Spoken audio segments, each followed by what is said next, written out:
firman Tuhan tinggal di dalam hati kami. Berkati yang menyampaikan firman Tuhan. Kami ucap syukur. Kami alaskan doa ini hanya dalam nama Yesus. Haleluya. Amin.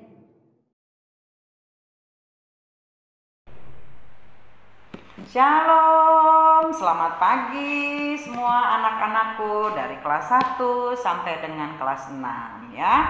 Khususnya untuk anak-anakku yang kelas 3, 4, 5, 6, siapkan Alkitabmu dan juga siapkan alat tulismu. Karena hari ini kita akan belajar tentang firman Tuhan yang dari Galatia 5 ayat 22 sampai dengan 23 ya.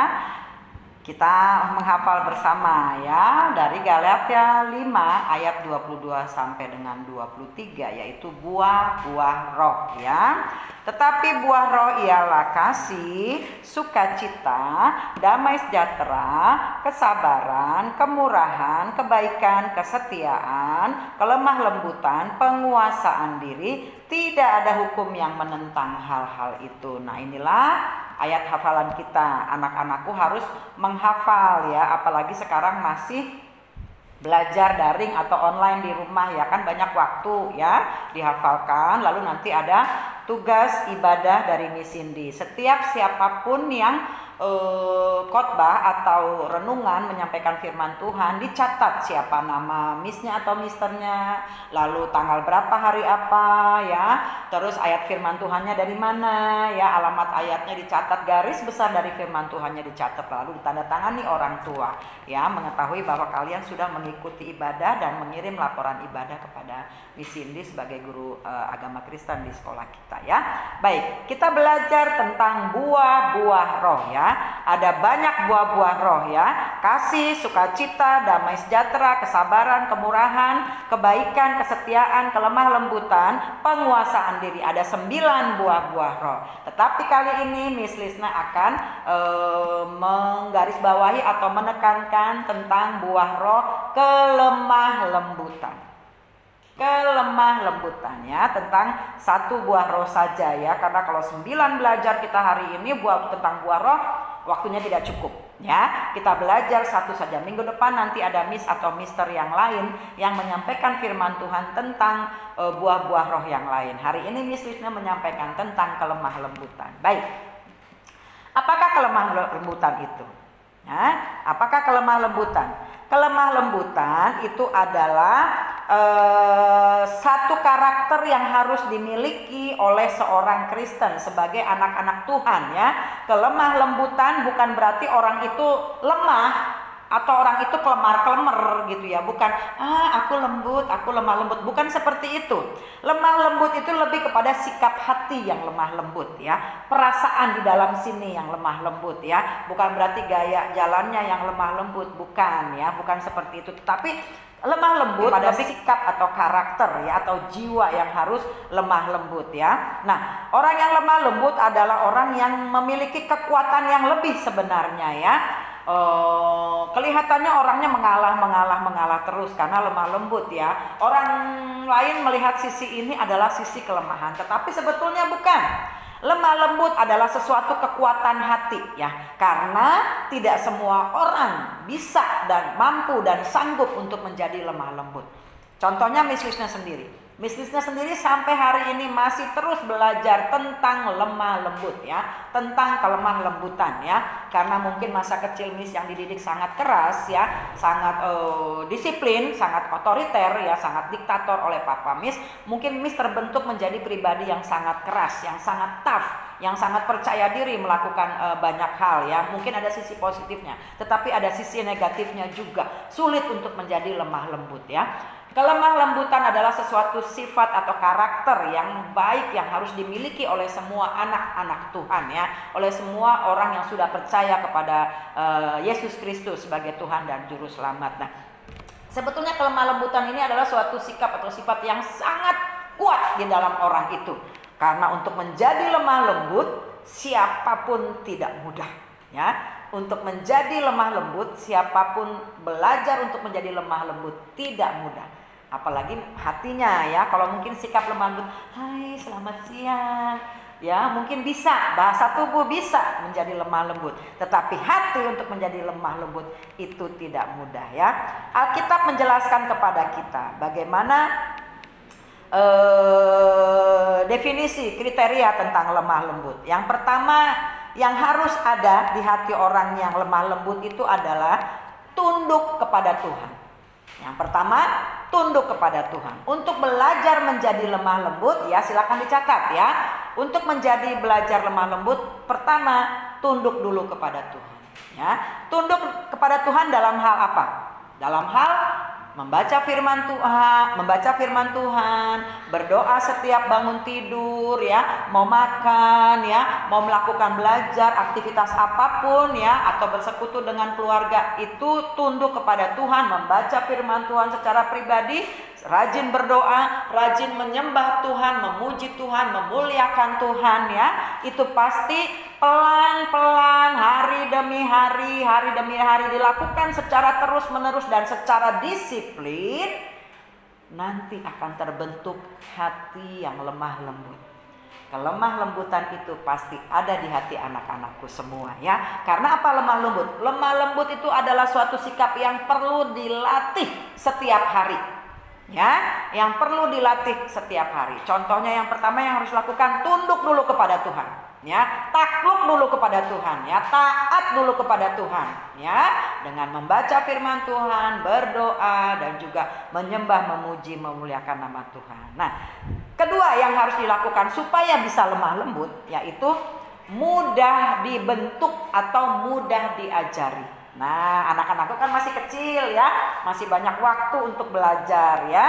Mudah dibentuk dan mudah diajari. Mudah dibentuk oleh orang tua, mudah dibentuk oleh guru, mudah diajari oleh orang tua, mudah diajari oleh guru ya. Contohnya ya, tidak mudah tersinggung, tidak mudah marah. Misalnya mama di rumah lagi nggak enak badan sedikit ya, mungkin agak flu, agak lemah gitu kan, terus agak terlambat masaknya. Lalu karena lapar ini, anak ini ya, si anak ini lapar, marah-marah, mamahnya malah dimarahi. Mama gimana sih, aku udah lapar ya, marah gitu. Sementara mamanya saja badannya aduh nggak enak gitu ya. Seharusnya anak yang baik, anak yang lemah lembut itu, mama kenapa? Kok jam segini aku belum makan, aku lapar. Aduh mama badannya nggak enak, cuma ada nasi nak gitu ya. Oh mama nggak enak badan, ya udah mama sini aku pijitin gitu ya. Aku pijit ya mana mama yang sakit. Nah, diberi kekuatan mamanya, diberi penghiburan ya. Demikian juga papanya ya. Papanya pulang kerja terus lupa mampir ke toko atau lupa membeli makanan karena buru-buru mau sampai rumah, badannya agak capek, nggak enak ya. Sementara ini kan musim pandemi COVID kan, buru-buru sampai rumah lupa bawa beliin pesanan. Lalu sampai di rumah si anak ini marah. Kata anaknya, "Papa bagaimana sih? Aku kan udah pesan makanan itu, kenapa nggak dibawain?" Gitu ya. Papanya malah dimarah-marahin. Udah pulang kerja capek dimarahin lagi. Aduh, papanya bilang, "Ampun deh, minta maaf ya nak, papa lupa." Papa ngambek, ngamuk. Aduh, sikap yang jelek. Tidak ada kelemah lembutan di hati terhadap mama dan terhadap papa. Tidak ada pengertian ya, tidak ada rasa kasihan atau rasa kasih sayang kepada orang tua dan kepada mama dan kepada papa tadi ya. Nah, itu bukan sikap yang lemah lembut. Sikap yang lemah lembut adalah mudah dibentuk dan diajar. Ketika papanya bilang, "Maaf ya nak, papa tadi kecapean, nggak enak badan ini." Seharusnya, "Oh ya papa kecapean ya, ya udah papa sekarang aku ambilin minum ya." Gitu. Itu anak yang bagus sekali, yang keren ya. Lalu aku ambilin minum ya pak. Misalnya papanya suka minum air hangat, ambilkan air hangat untuk diminum. Papanya pulang kerja ya. Lalu papanya minta maaf ya maaf ya, papa lupa. Ya udah deh besok ya pak gitu. Udah sini buka bajunya, jaketnya, mungkin naik motor atau naik mobil ya, keperluan yang harus disimpan, tasnya mungkin disimpan, diambilkan minum ya. Terus lalu dipijitin gitu ya. Itu baru namanya anak yang baik ya, mengasihi mama dan papanya ya, dan juga memiliki kelemah lembutan hati ya, karena sudah dipraktekkan dengan mengasihi. Praktek pertama yang paling penting adalah dalam keluarga ya. Praktek lemah lembut yang paling penting pertama kamu praktekkan adalah dalam keluarga. Mempraktekkan hal itu kepada mama dan papa ya. Kesatu, tunduk kepada Tuhan dulu untuk belajar lemah lembut. Kedua, mudah dibentuk dan diajar ya, supaya kelemah lembutan itu ada di dalam hati setiap kita. Yang ketiga nih, materi yang ketiga, mau mempertimbangkan dan menghargai pendapat orang lain ya. Tunduk kepada Tuhan, mudah dibentuk dan diajar. Lalu yang ketiga, mau mempertimbangkan dan menghargai pendapat orang lain. Misalnya di rumah dengan mama papa, dengan koko, dengan cici, dengan adik misalnya ya, hidup dengan keluarga inti ya, keluarga yang dekat-dekat saja ya, memiliki pendapat. Misalnya mau pergi ke suatu tempat misalnya ya, dia lalu ngobrol mau makan apa ya, oh satu mau makan ini, dua mau makan ini, tiga mau makan ini misalnya, lain-lain hobinya misalnya ya. Di rumah kan dibicarakan dulu mau jalan kemana, mau makan family time kemana, mau makan apa, kan ngobrol dulu gitu kan. Lalu kamu nggak mau ngerti, maunya semua harus makan makanan yang kamu suka. Nggak mau, pokoknya semua harus makan makanan yang aku suka. Aku nggak mau mama makan ini, papa makan ini, kamu koko cici makan ini. Nggak, makan makanan yang aku suka. Ya nggak bisa juga, karena walaupun satu darah, satu keluarga, hobi dan kesukaan itu tidak mesti sama ya. Bukan berarti perbedaan itu menjadi permusuhan, bukan berarti seperti itu ya. Hobi makanan beda-beda tidak apa-apa ya, hanya dipikirkan mungkin satu tempat ya kan, supaya makan keluarga, tapi pilihan makanan beda-beda. Nah, anak yang lemah lembut, yang memiliki kelemah lembutan itu menghargai pendapat orang lain, yang mempertimbangkan pendapat orang lain, mengerti akan pikiran orang lain, bahwa hobi, kesukaan, makanan, mungkin pakaian, mungkin warna itu berbeda ya, setiap orang berbeda. Nah, anak yang memiliki kelemah lembutan hati dan anak Tuhan yang sudah lemah lembut hatinya mengerti akan perbedaan itu ya. Baik anak-anakku, demikian firman Tuhan yang disampaikan. Ingat tadi 3. Yang pertama apa? Tunduk kepada Tuhan dulu. Kedua, mudah diajar dan dibentuk. Ketiga, mau mempertimbangkan dan menghargai pendapat orang lain ya. Nah, dalam firman Tuhan Amsal 15 ayat 4a.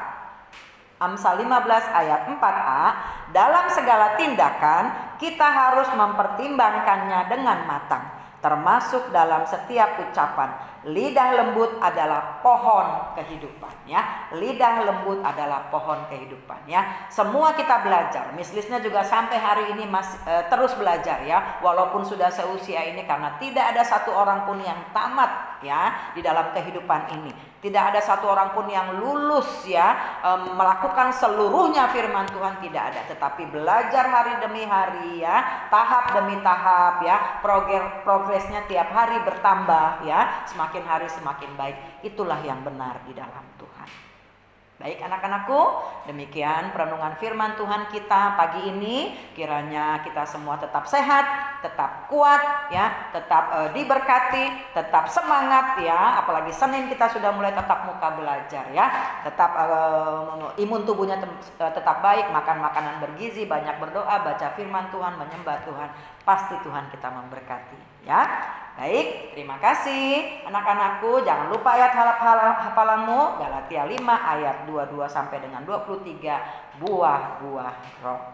Dalam nama Yesus kita sudah mendengar firman Tuhan. Mari kita bersama berdoa. Tuhan Yesus, terima kasih perenungan firman Tuhan pagi ini. Kami bersyukur Tuhan, masih memberikan kami kesempatan untuk sehat, untuk menonton video ibadah ini, dan juga untuk merasakan kasih sukacita Tuhan. Biarlah Tuhan kami disehat-sehatkan, dikuat-kuatkan oleh Tuhan, sehingga kami boleh melakukan aktivitas kegiatan kami dalam kehidupan ini. Terima kasih Bapak atas perenungan dan teguran firman Tuhan pagi ini dalam hati kami dan juga hati anak-anak kami semua.